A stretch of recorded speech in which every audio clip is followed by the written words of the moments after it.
একজনে বলছিল ডাক্তারে যে আমার জীবনের অর্ধেক সম্পত্তি দিয়ে দেব আমার বাঁচা।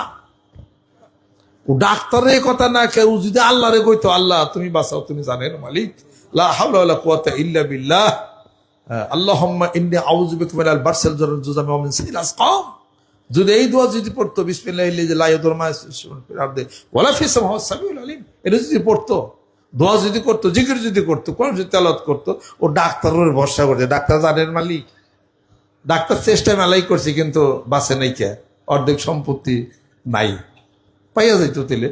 এত বিরাট কোটি কোটি টাকার মালিক, কে টাকায় কামল্লা এখন গেলা কে?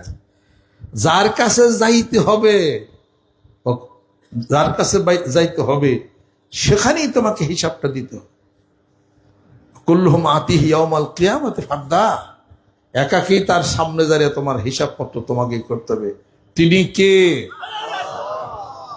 আল্লাহ, সুবহানাল্লাহ।